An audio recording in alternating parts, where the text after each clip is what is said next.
Dad, I found Mom's secret diary. My daughter held it up like a trophy, innocent, proud. She didn't see the tremor in my hand or the ice in my chest. The drawer it came from had always been locked, always. I didn't move, just stared at the leather-bound book, aged at the corners, the clasp undone, like it wanted to be found.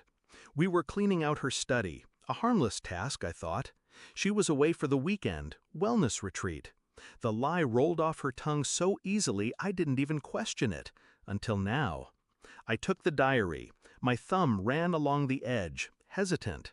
I didn't want to open it, so I didn't. I called the police. The voice on the other end paused when I explained what we'd found. "We'll send someone immediately," the officer said. That was the moment I knew. This wasn't about infidelity. This was something worse. She always kept her study off limits, said it was for her writing. "Private thoughts," she told me once, smiling. "Nothing you'd want to read." I believed her. The diary looked harmless enough. Brown leather, gold-edged pages, smelled faintly of jasmine and rot. The officer arrived within 20 minutes. Young, cautious, polite. He opened it while I stood beside him, hands in fists I didn't realize I'd made. His eyes changed after the first page. By the fifth, he swallowed hard. Then he looked at me. "Sir, where is your wife right now?" My stomach dropped. "What is it?" He didn't answer, just read another line. "She's been documenting things, events, people. You might want to sit down." I didn't. I needed to know. I needed to burn. They didn't arrest her immediately. They didn't even call her. They opened a file, quietly, discreetly. But I wasn't quiet. I copied the diary, every page, every word. I read it at night when the house was dark and my daughter was asleep. She wasn't just cheating, she was orchestrating something, manipulating people, employees, clients, me. There were entries detailing her calculated moves, how she convinced my boss I was unstable, how she gaslit me during therapy, how she moved assets behind my back. She even wrote about my daughter, what she could use her for if things ever turned ugly. My hand would tremble each night turning pages, but I kept reading. I learned about the offshore account, the second phone, the burner identity. I traced every name she mentioned. One man was already missing. Another had died in what was ruled an accident. But she'd written 2 birds, 1 wire. The rage inside me stopped being heat. It became ice. And ice does not scream. It waits. I confronted the officer again. He didn't meet my eyes. "She's being watched," he said. "We're gathering more. But you need to stay calm. Stay calm."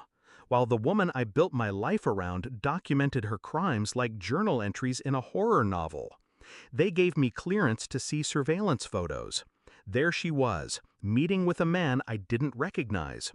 Same one mentioned in her diary. Same one she called the eraser.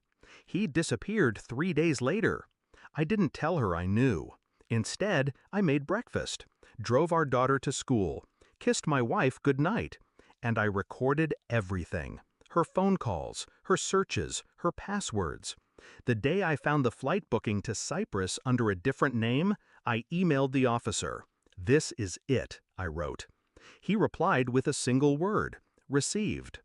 The night before her flight, she poured 2 glasses of wine, handed me one. "Can't believe it's been 12 years, she said. I nodded. My smile didn't reach my eyes. She sipped, unaware. I placed a copy of the diary on the table between us, bound with a red ribbon. She looked at it, then at me. She didn't speak, didn't blink. Her hand twitched toward her phone. "Already sent," I said. I watched the color leave her face. "The real one's with the authorities. You're not running." Still, she tried. She grabbed her bag and bolted for the door.